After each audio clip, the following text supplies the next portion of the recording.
नमस्कार, आप सभी का स्वागत है राजस्थान संवाद में। और यहाँ हम हमेशा ज्वलंत मुद्दों पर बात करते हैं और उनका लीगल सल्यूशन जानने की कोशिश करते हैं, या फिर इस मुद्दे पर पहुंचने की बात करते हैं कि क्या कुछ बदलावों से एक अच्छा सल्यूशन निकल सकता है। और आज एक बहुत ही अहम मुद्दे पर, रिजर्वेशन के मुद्दे पर मेरे साथ चर्चा करने के लिए प्रोफेसर डॉक्टर एम के भंडारी हैं, जो अपने आप को लॉ के विद्यार्थी कहते हैं, लेकिन उनके कई सारे विद्यार्थी हैं और लॉ उन्होंने अपनी पूरी जिंदगी में उतारी भी है, पढ़ाई भी है, अपनी पूरी जिंदगी कानून के लिए न्यौछावर कर दी है। उनसे हम पूरी बातचीत करेंगे रिजर्वेशन के मुद्दे पर। सर, बहुत बहुत स्वागत है आपका। सवाल पूछने से पहले मैं सबसे पहले आपसे उन ज्वलंत चीजों के बारे में बात करना चाहता हूं जो रिजर्वेशन के नाम पर हमें देखने को मिलती है। पटरियों के आंदोलन देखने को मिलते हैं, हजारों लोगों की शहादत देखने को मिलती है, वहां पर कई सारे हादसे हो जाते हैं, कई सारी घटनाएं हो जाती है, बड़े से बड़े हिंसक आंदोलन देखने को मिलते हैं। लेकिन जब कॉन्स्टिट्यूशन बना था, तब रिजर्वेशन इसलिए दिया गया था कि जो लोग किसी वजह से, जिनका विकास नहीं हो पा रहा, उनका विकास हो और उसके बाद वो रिजर्वेशन जो है वो खत्म हो जाए। इस तरह के क्लॉज थे, लेकिन वो आगे बढ़ते गए क्योंकि हमारा लॉ फ्लेक्सिबल था। ये मेरी जानकारी के मुताबिक है। लेकिन अब वो रिजर्वेशंस को लेकर लगातार हिंसक आंदोलन देखने को मिल रहे हैं। वोट लेने का एक बहुत बड़ा टूल बन चुका है रिजर्वेशन। क्या इन सब मामलों का कोई हल है? क्या भारत में कभी इन सब मामलों का कोई हल हो सकता है? अ, धन्यवाद वरुण। जैसा कि मुझे राजस्थान संवाद के मंच पर कई बार आने का अवसर मिला और आपके साथ देश के ज्वलंत संवैधानिक और कानूनी मुद्दों पर खुलकर बात करने का अवसर मिला। आप जानते हैं कि एक विधि के विद्यार्थी और शिक्षक होने के नाते और वर्षों तक संविधान का अध्ययन करना, प्रकाशन करना पुस्तकों का, उसके नाते अ, मैं अपनी बात अपनी समझ के अनुसार और जो हालात बन रहे हैं देश में और जो संवैधानिक उद्देश्य था आरक्षण का, उन सब के संदर्भ में आज आपसे खुल के बात करूंगा।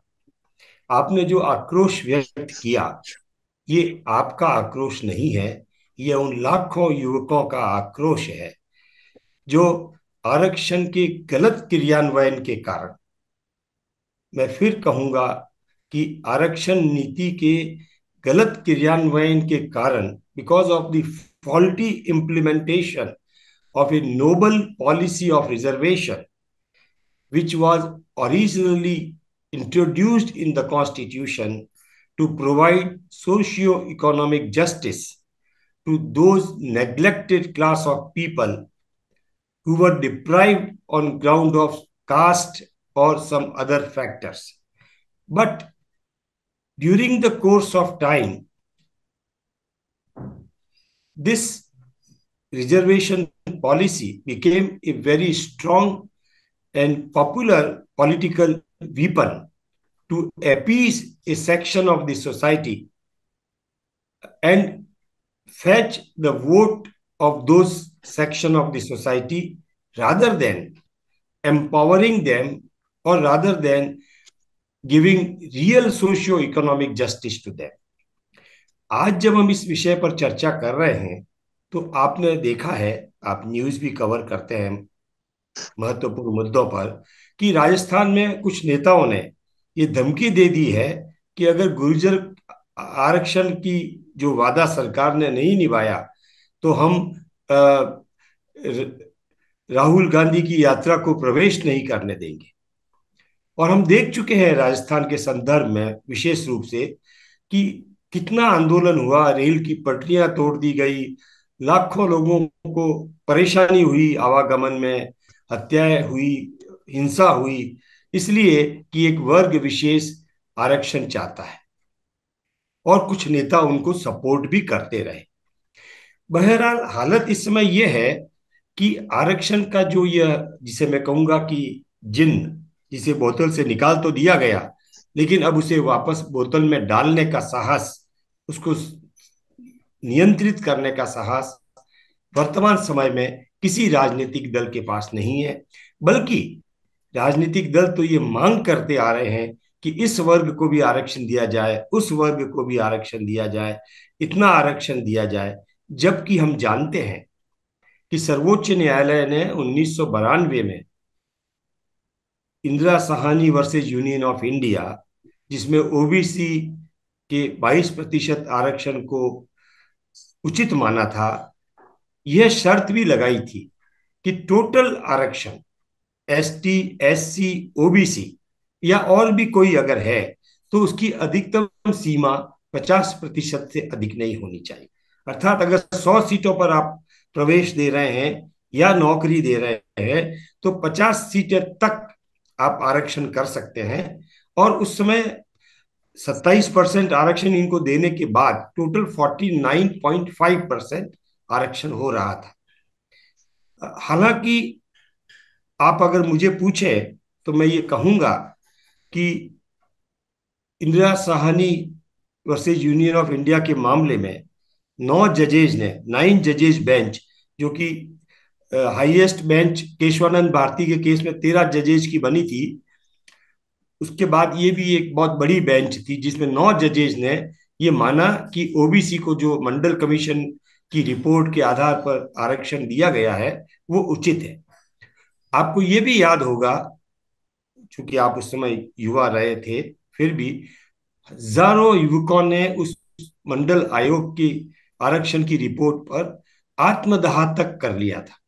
लेकिन हमारे तत्कालीन प्रधानमंत्री वीपी सिंह जी ने उसको आरक्षण दिया, उस वर्ग को। वो एक कमंडल और मंडल की राजनीति का एक युग था, मैं उसमें नहीं जाना चाहता। तब भी मैंने लिखा था और कहा था, कई मंचों से कहा था और लिखा भी था कि सुप्रीम कोर्ट ने एक स्वर्णिम अवसर को गंवा दिया है। वो अवसर था कि जब सुप्रीम कोर्ट के 9 जजेज संपूर्ण आरक्षण नीति की एक गहन समीक्षा करते और कुछ ऐसा क्रांतिकारी निर्णय देते कि अब आरक्षण को पीछे ले जाया जाए, बढ़ाने की बजाय हम इसको धीरे धीरे पीछे ले जाएं। क्योंकि मैं ये बात इसलिए कह रहा हूं कि जब संविधान सभा में हमारे संविधान के जो निर्माता कहे जाते हैं बी आर अम्बेडकर साहब, उन्होंने कहा था कि ये आरक्षण हम स्थायी रूप से नहीं देना चाहते। हम हमारे समाज के एक वर्ग को बैसाखी के सहारे नहीं चलाना चाहते। हम चाहते हैं कि वो खड़े हों, मजबूत बने और समाज के अन्य वर्ग के साथ मिलकर कंधे से कंधे मिलाकर काम करें।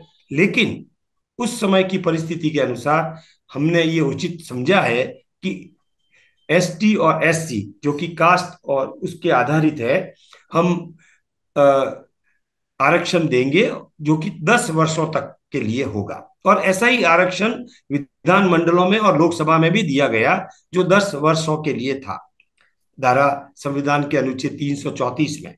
और यहाँ पर संविधान के अनुच्छेद 15 और 16 में शैक्षणिक संस्थाओं में एवं सरकारी नौकरियों में 10 वर्ष तक का प्रावधान किया गया था। लेकिन वो 10 वर्ष कभी समाप्त हुए ही नहीं। और आज हम जब 75वां अमृत महोत्सव मना रहे हैं तो इस आरक्षण की कोई सीमा ही नहीं है। मैं पढ़ रहा था छत्तीसगढ़ में अब जब ये 10% इकोनॉमिकली वीक सेक्शन को आरक्षण देने का सर्वोच्च न्यायालय ने स्वीकृति दे दी है, मोहर लगा दी है, तो आपको जानकर ताज्जुब होगा कि टोटल आरक्षण इस समय 82%, यानी 100 में से 82 सीटें आरक्षित है। अब जब इस प्रकार से आरक्षण का ये जो मैं कहूंगा कि राजनीतिकरण हो रहा है, तो हम सबको मिलकर गंभीरता से सोचना पड़ेगा कि आरक्षण का संवैधानिक उद्देश्य, what was the mission, what was the vision of the constitution makers for giving the reservation. was it to continue in perpetuity? Was it to be gradually reduced? And are we not making the corruption, sorry, the reservation as a political tool? And are we not taking the justifiable rights of the other people of the society, which are large in number? They are deprived of their legitimate rights in jobs, in education, in admission, in every sector.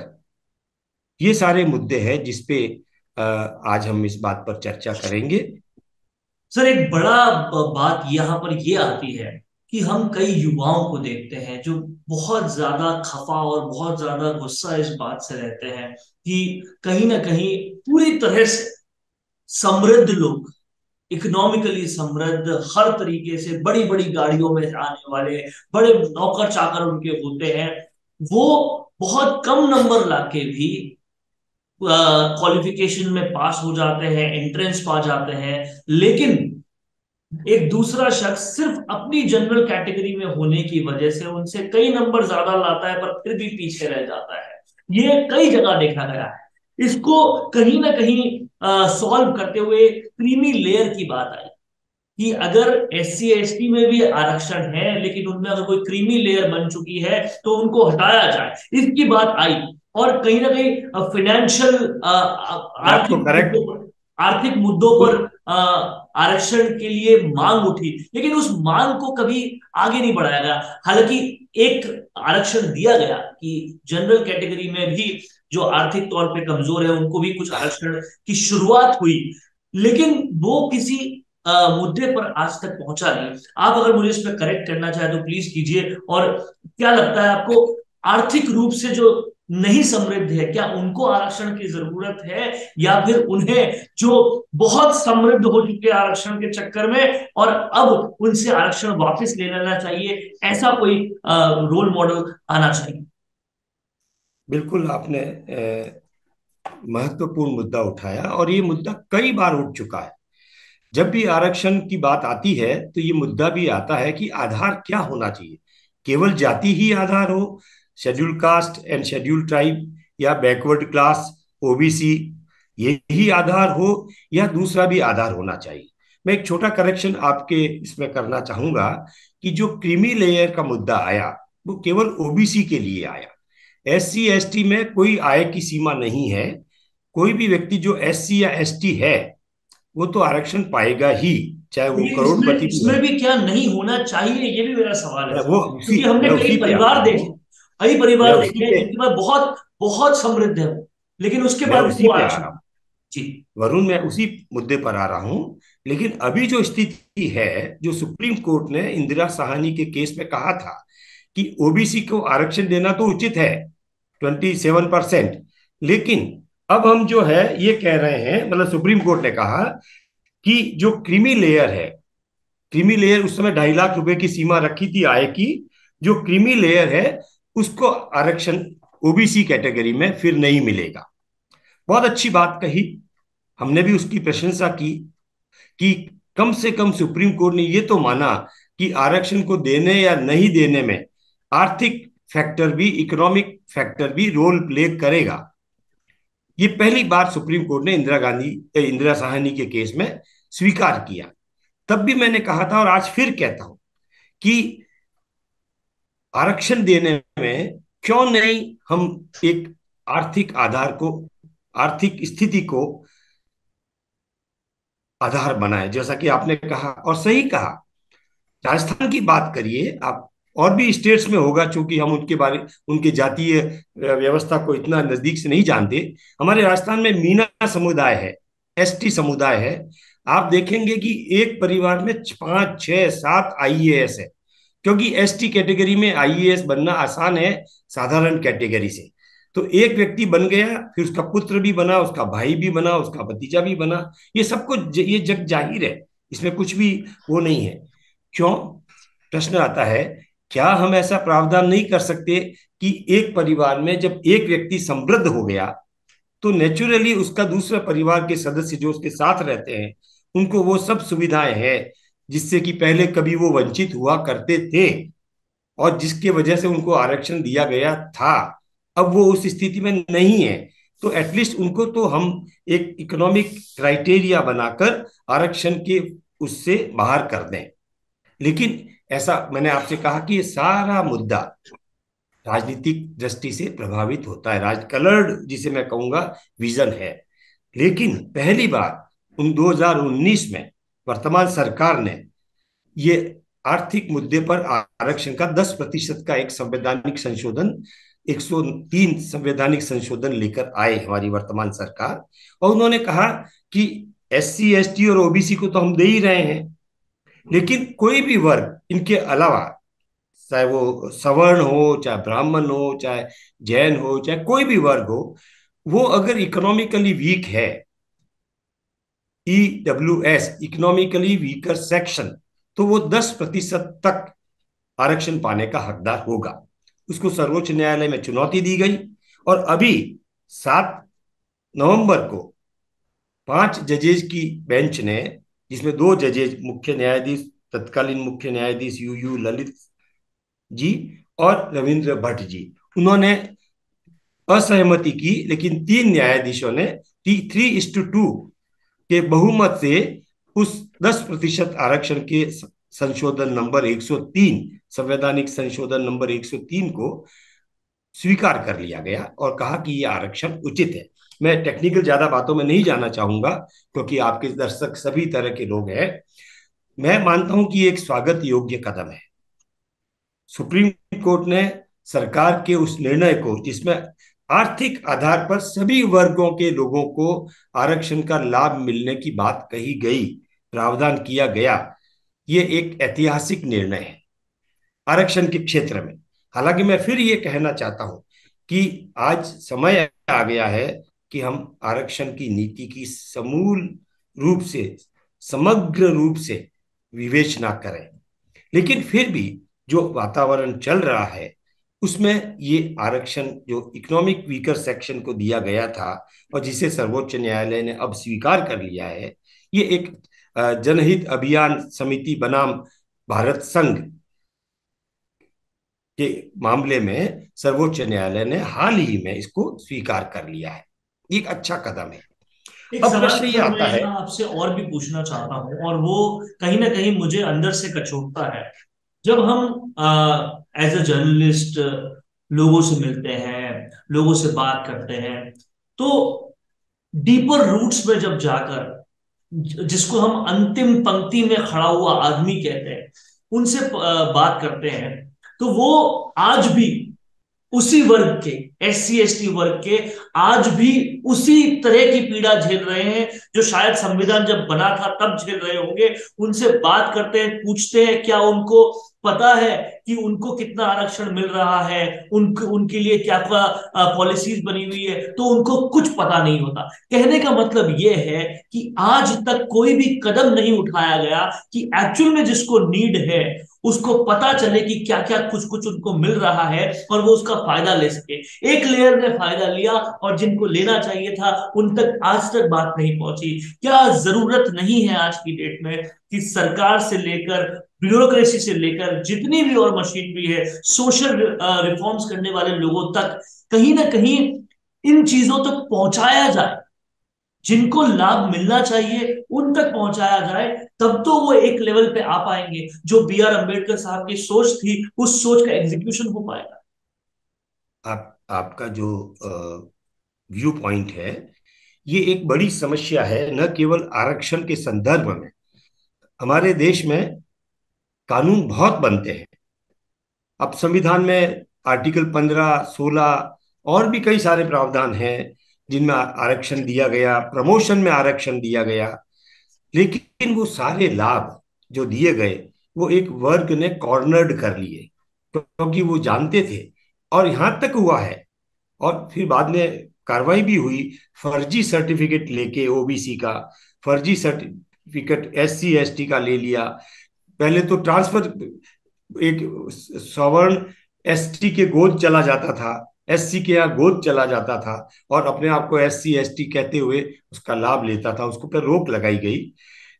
Law in action and law in books, यानी कानून बना दिया, लेकिन उस कानून के बारे में जागरूकता, उस कानून की अवेयरनेस आम आदमी, निचले स्तर तक के आदमी, जैसा कि आपने कहा, उनको कैसे मिले, उनको एम्पावर कैसे करें कि भाई तुम्हारा ये हक है, तुमको संविधान में ये दिया गया है, तुम अर्जी दो और तुम ये कार्य करो। हमारे यहाँ कई एनजीओज हैं, स्वयंसेवी संस्थाएं हैं, वो काम करती हैं, अच्छा काम करती है, एजुकेट करती है। आपको मैंने कहा था कि मैं बहुत जल्दी ही एक संविधान पे और अन्य कानून पे अवेयरनेस की सीरीज ला रहा हूँ।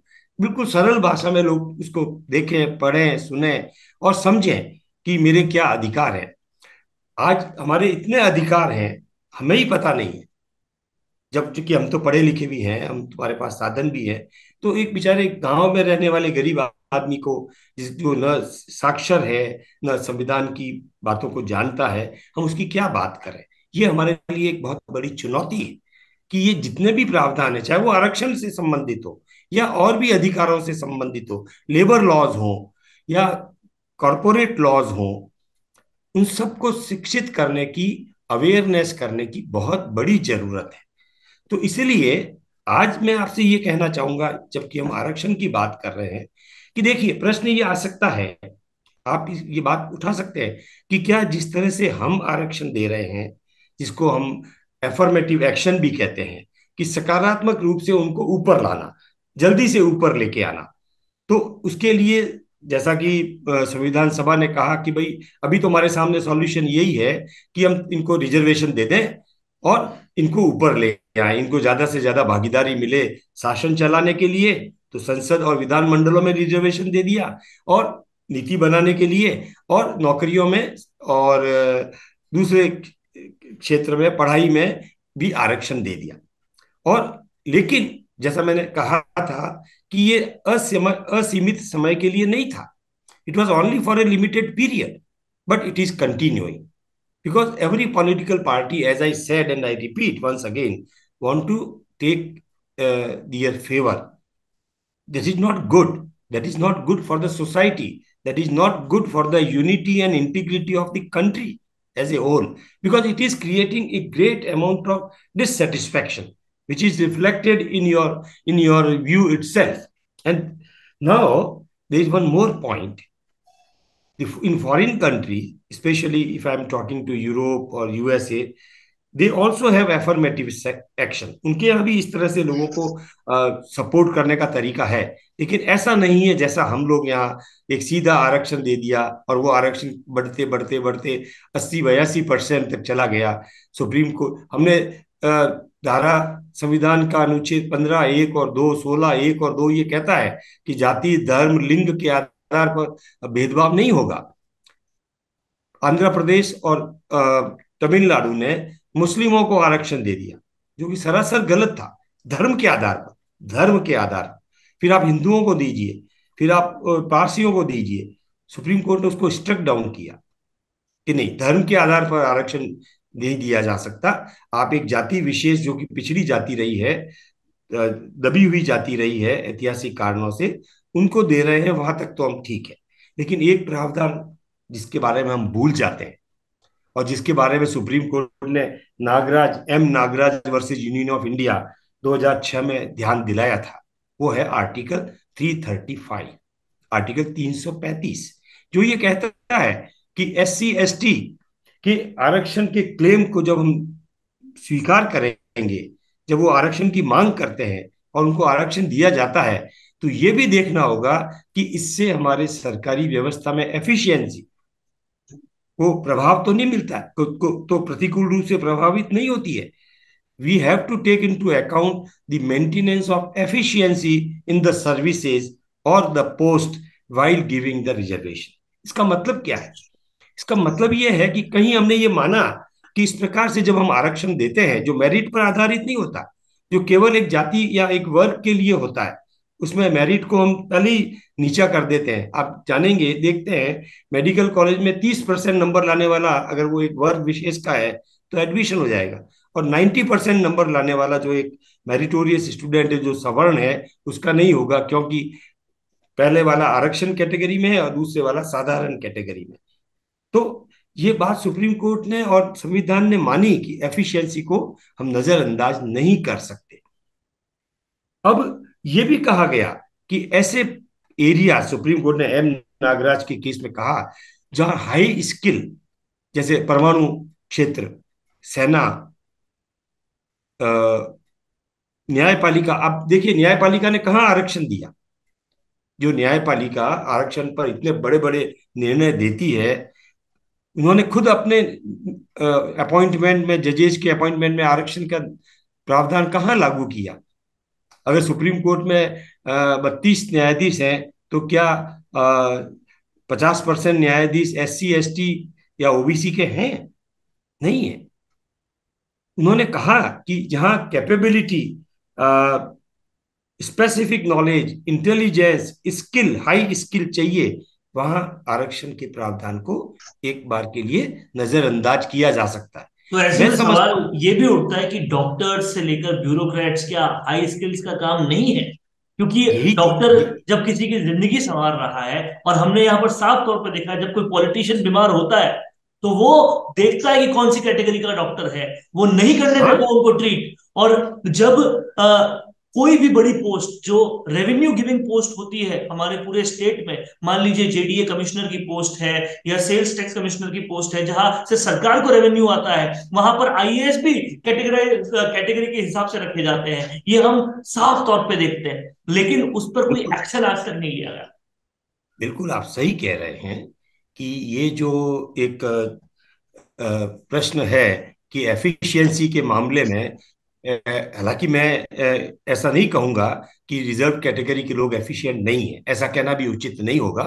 बहुत लोग हैं जो बहुत एफिशिएंट हैं, और शायद साधारण कैटेगरी से भी ज्यादा एफिशिएंट हो सकते हैं। मेरा कहने का मतलब कहीं पर भी ऐसा नहीं होना चाहिए।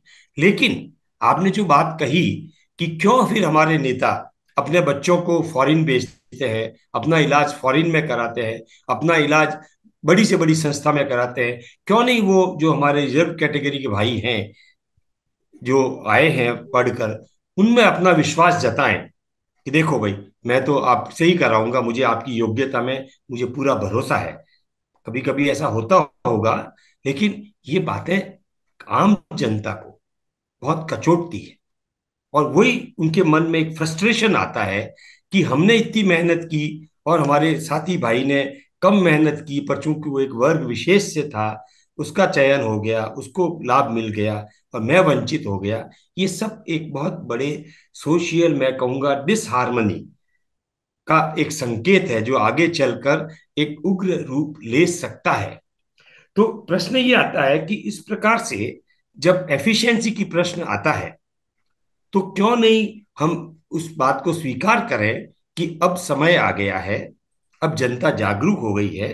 ठीक है, पहले 20-30 वर्षों तक इस तरह के आरक्षण की आवश्यकता थी, कि वो हजारों सालों से या सैकड़ों सालों से वो पिछड़े हुए थे हमारे भाई बंधु, और उनको आगे लाना था, मुख्य धारा में जोड़ना था।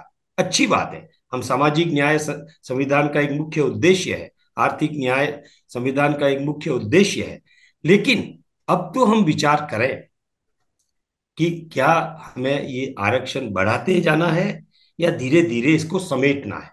लेकिन और यहाँ पर सवाल समाज, एक और भी है कि विचार करने से होगा क्या, जब खुद जो कानून बनाने वाले लोग हैं वहीं पर आरक्षण है, तो क्या अगर हमने विचार किया उसका इम्प्लीमेंटेशन कैसे होगा? भाई ऐसा है, आप और हम, आप पत्रकार हैं, मैं एक शिक्षक हूँ, आप और हम इस समय क्या कर सकते हैं? एक वातावरण बना सकते हैं। बिल्कुल। और ये वातावरण धीरे धीरे लोकतंत्र में क्या होता है, पब्लिक ओपिनियन होती है, लोक मत होता है, और वो लोक मत धीरे धीरे एक एक क्रांति में बदलता है, और धीरे धीरे एक दबाव बनता है कि भाई अधिकांश जनता अब चाहती है कि ये आरक्षण का जो जिन बाहर निकाला था और जो इतना फैल रहा है, उसको धीरे धीरे सीमित किया जाए। क्योंकि वर्तमान जो निर्णय हुआ, और मैंने कहा कि ये एक अच्छा निर्णय हुआ इस संदर्भ में कि आर्थिक पिछड़ेपन के कारण भी आरक्षण मिल सकता है। लेकिन मैं उससे बाहर जाके एक बात कह रहा हूं, हम दूसरे तरीकों पर विचार करें। जैसा US में होता है, वहां जाति व्यवस्था है ही नहीं, यूरोप में जाति व्यवस्था है ही नहीं, समाज जाति और धर्म के नाम पे बटा हुआ नहीं है। हम देख रहे हैं हमारे यहाँ धर्म, जाति, संप्रदाय के नाम पे समाज कितना बढ़ रहा है, बढ़ता ही जा रहा है, ये जो खाई बढ़ती जा रही है। तो क्या हम उनको, जो हमारे भाई वंचित हैं, उनको अच्छी स्कॉलरशिप दें, उनको पढ़ने के, और उनको उनको तैयार करें, उनको एक सामान्य वर्ग के बराबर लाकर खड़ा करें, उन्हें योग्यता का को क्रिएट करें। That will be the real empowerment. ये जो राइट। बैसाखियां देकर चलाकर हम उनको कब तक खड़ा, कब तक उनको बैसाखियों के सहारे चलाएंगे? क्यों नहीं वो और आप एक समान लेवल पे आए और अपनी योग्यता से आगे बढ़े?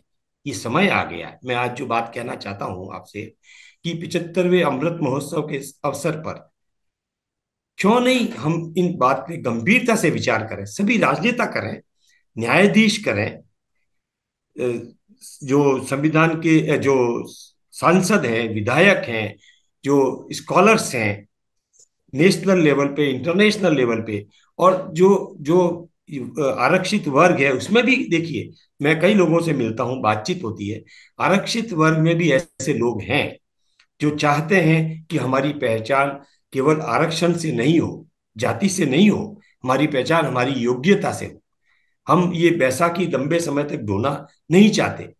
हम स्वस्थ होकर आपके साथ कंधे से कंधे मिलाकर दौड़ना चाहते हैं, तभी देश मजबूत बनेगा। तो आज मैं आपसे ये कहना चाहता हूं कि अब समय आ गया है कि हम विचार करें, एक वातावरण बनाएं कि इस आरक्षण को हमें धीरे धीरे संकुचित करना है, धीरे धीरे कम करना है, बजाय इसके कि 80%, 70%। आज कोई भी स्टेट नहीं है, मैं थोड़ा शोध कर रहा था, कोई भी राज्य ऐसा नहीं है जहां 50% से अधिक आरक्षण नहीं है, जबकि नहीं होना चाहिए।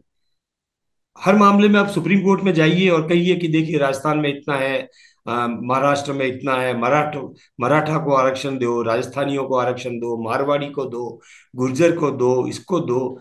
कहाँ लेके जाएंगे हम समाज को? कितने कितने वर्गों में हम समाज को बांटेंगे और कब तक बांट के रखेंगे? तो मैं आपको इस बात के लिए साधुवाद दूंगा कि आपने आज एक ऐसे मुद्दे पर चर्चा करी है, और मैंने भी अपनी समझ और अपने विवेक से खुलकर आपसे चर्चा की है कि अब समय आ गया है, संविधान में प्रावधान है, संवैधानिक प्रावधानों को लागू किया जा रहा है, अच्छी बात है, लेकिन अब पुनर्विचार करने की आवश्यकता है। और बदलाव की ये बयार हमें अपने आप से शुरू करनी होगी। हमें जाकर अपने राजनेताओं को कहना होगा कि आप अगर ऐसा कर सकते हो तो हम आपको वोट देंगे। और कहीं ना कहीं ये जो बयार है, ये अब एक दूसरे को शिक्षित कर कर, एक दूसरे को अवेयर कर कर, एक दूसरे से बात कर कर पूरी तरह से आगे बढ़ाई जा सकती है। तो मैं धन्यवाद करते हुए प्रोफेसर डॉक्टर एम के भंडारी को, तमाम सारे दर्शकों से अपील करता हूं कि आज का ये वीडियो पूरा देखें और इस वीडियो में समझें कि देश को आगे ले जाना हम सब का कार्य है। और हम सबको कहीं ना कहीं इस बात को फैलाना होगा, स्प्रेड करना होगा कि समाज, हम आगे क्या देके जाएंगे उस समाज को, उसके बारे में सोचते हुए हमें इस बात को कंपेल करना होगा अपने राजनेताओं से लेकर अपने आसपास जितने भी ऐसे लोग हैं जो कुछ पावर रखते हैं चेंज करवाने की, उनको इस चीज को बढ़ाकर हमें आगे ले जाना होगा, ताकि आने वाला समाज आरक्षण, वहां आरक्षण से नहीं योग्यता से काम हो। और हम लेवल प्लेइंग फील्ड एक करके, शुरुआत बिल्कुल एक करके आगे बढ़ाएं उस समाज को जो समाज पिछड़ा हुआ है। और उसके लिए बहुत सारे तरीके हो सकते हैं, उन तरीकों पर काम करें, आरक्षण को कम करें, योग्यता पर काम करें। बहुत बहुत शुक्रिया सर हमारे साथ जुड़ने के लिए। धन्यवाद वरुण। मैं आपको इस बात के लिए पुनः धन्यवाद देना चाहूंगा कि आप ऐसे मुद्दों को उठाते हैं। चुनाव सुधारों पे हमने बात की, आज आरक्षण पे बात की, और आप आगे भी ऐसे मुद्दे उठाते रहिए, एक मुहिम बनाइए। कहते हैं ना कि एक पत्थर तो तबीयत से उछालो यारो, कौन कहता है कि आसमान में छेद नहीं हो सकता? तो हम यही कर सकते हैं। मैं कानून बनाने वालों को हम ये बता सकते हैं कि आपको सही कानून बनाने हैं, चाहे वो आरक्षण हो, चाहे चुनाव सुधार हो, चाहे और कोई भी देश की समस्या हो। और इस तरह से ही आप एक अलग जगह के रहिए। मैं जो भी आपके इस माध्यम से अपना सहयोग कर सकता हूं, मैं जरूर करूंगा। Thank you for this discussion. Thank you so much sir, thank you.